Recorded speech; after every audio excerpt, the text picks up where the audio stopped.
এই সব মন্ত্রীদের গলায় গামছা বেঁধে জনগণ যখন রাস্তায় নামাবে তখন আপনারা বুঝবেন দাম বাড়ায় যারা,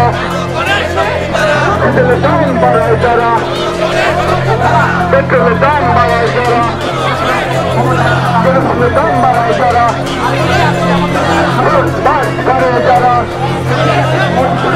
সবাই একটু খেয়াল করলে আপনাদের স্মরণ হবে সেই সময় বিশ্ববাজারে জ্বালানি তেলের দাম অস্বাভাবিকভাবে কমে গিয়েছিল।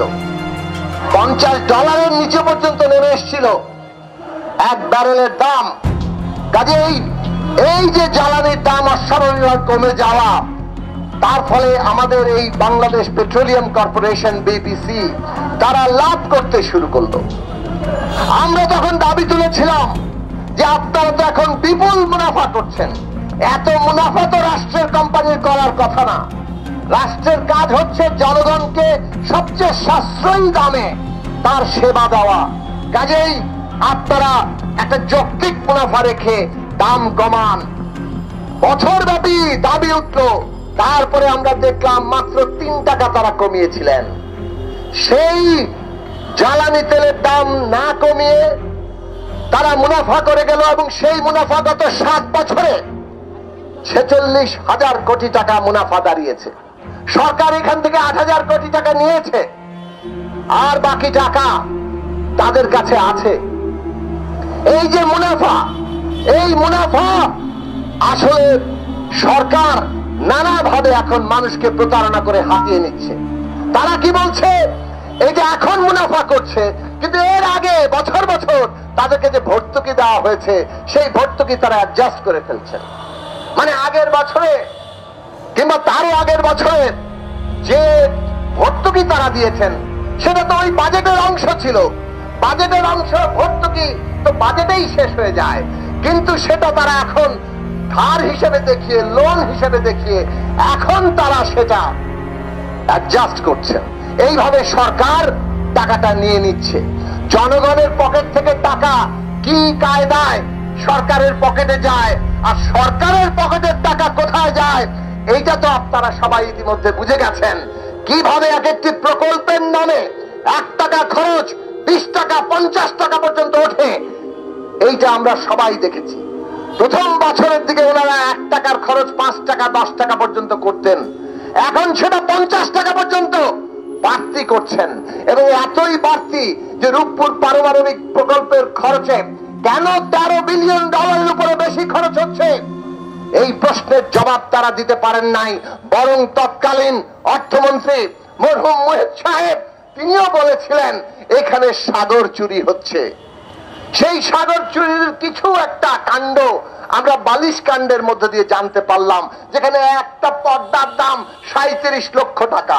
আর এই যে $13 বিলিয়ন, এই $13 বিলিয়ন পারমাণবিক প্রকল্প আশেপাশের দেশগুলো $3-4 বিলিয়ন শেষ করে ফেলেছে।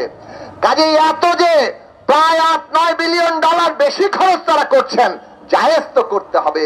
কাজেই পর্দার দাম 37 লক্ষ টাকা হয়ে যায়। এই হচ্ছে আপনার টাকা কোন খাতে সরকার নেয় এবং তারপর কোন খাতে খরচ করে। এই টাকা কোথায় জমা হয়? এই টাকা জমা হয় এই সরকারের ছত্র ছায়া থাকা, ক্ষমতার ছায়াতলে থাকা নানান ব্যবসায়ীরা, যারা টাকা বানায় এবং রাজনৈতিক নেতাদেরকে, বিশেষত সরকারের মন্ত্রী, এমপি, সব ধরনের কর্তা ব্যক্তিদেরকে সর্বোচ্চ পর্যায় পর্যন্ত ভাগ বাটোয়ারা দেয়। তার ফলে এই টাকা জমা হয় এবং বিদেশে পাচার হয়। আমরা বলছি না, আন্তর্জাতিক যে প্রতিষ্ঠানগুলো আছে, জিএফআই, গ্লোবাল ফাইন্যান্সিয়াল ইন্টিগ্রিটি, তারা বলছে বাংলাদেশ থেকে প্রতি বছর 70 থেকে 75 হাজার কোটি টাকা পাচার হয়ে যাচ্ছে। এই পাচারের একটা অংশ কিভাবে যায়? ব্যবসায়ীদের মাধ্যমে। তারা আন্ডার ইনভয়েসিং, ওভার ইনভয়েসিং এর মাধ্যমে আমদানির ক্ষেত্রে এই কারচুপিটা করে। বেশি আমদানির নাম করে তারা এইখান থেকে সম্পদ পাচার করে। এই পাচারের কারণে এই যে আজকে সংকট চলছে গত 6 মাস ধরে, এই 6 মাসের কালের যদি হিসাব নেন আপনারা যদি খেয়াল করে দেখেন, সংবাদ মাধ্যম এই সব তথ্য সরকারি বরাত দিয়ে দেখিয়ে দিয়েছে যে বর্তমান অর্থ বছরে অর্থ বছরে এই যে বিরাট একটা বাণিজ্য ঘাটতি দেখা গেল, ব্যালেন্স অফ পেমেন্ট, অর্থাৎ আমদানির চাইতে রপ্তানি কম অথবা রপ্তানির চাইতে আমদানি বিপুল বেশি, এই যে বিপুল ঘাটতি, এই ঘাটতি কেন হলো, কার কারণে হলো? এই ঘাটতি কি খাদ্য আমদানির কারণে হয়েছে? এই ঘাটতি কি জ্বালানি তেল আমদানির কারণে প্রধানত হয়েছে? তা নয়। দেখা গেল খাদ্য, জ্বালানি এইসব জরুরি প্রয়োজনের জায়গায় এটা 20-25 ভাগও নয়। প্রধান যা বাণিজ্য ঘাটতির কারণ হচ্ছে গার্মেন্ট পণ্য থেকে শুরু করে বিভিন্ন শিল্প কলকারখানার যে কাঁচামাল সেইগুলোর আমদানিতে।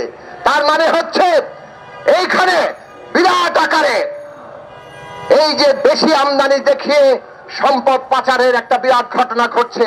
ন্যূনতম কোনো তদারকি নিয়ন্ত্রণ নাই। সরকার তার ছায়াতলে থাকা সমস্ত লোকজনকে সুবিধা দিচ্ছে আর টাকা পাচার করছে, কারণ তারা বিপদ দেখছে, সামনে তারা বিপদ দেখছে। আমরা বহুদিন ধরে বলেছিলাম রাজনৈতিক সংকট সমাধান না হলে যেভাবে লুটপাট হচ্ছে তাতে দেশে অর্থনৈতিক সংকট অনিবার্য হয়ে উঠবে। আজকে অর্থনৈতিক সংকটের সমস্ত লক্ষণ স্পষ্ট যখন হয়ে উঠছে, আমরা দেখতে পাচ্ছি এই সরকারের লোকেরা নানাভাবে টাকা পাচার করে দেশকে দেউলিয়া হওয়ার দিকে নিয়ে যাচ্ছে। আর সেইটা ইউক্রেন রাশিয়া যুদ্ধের উপর চাপিয়ে মানুষের ঘরে সমস্ত দায় দিয়ে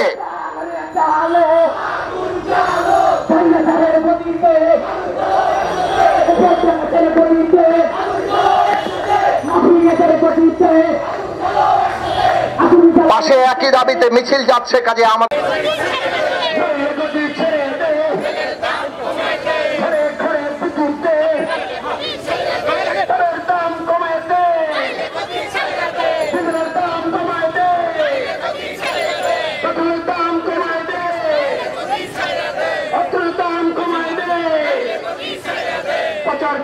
সরকার লুটপাটের সরকার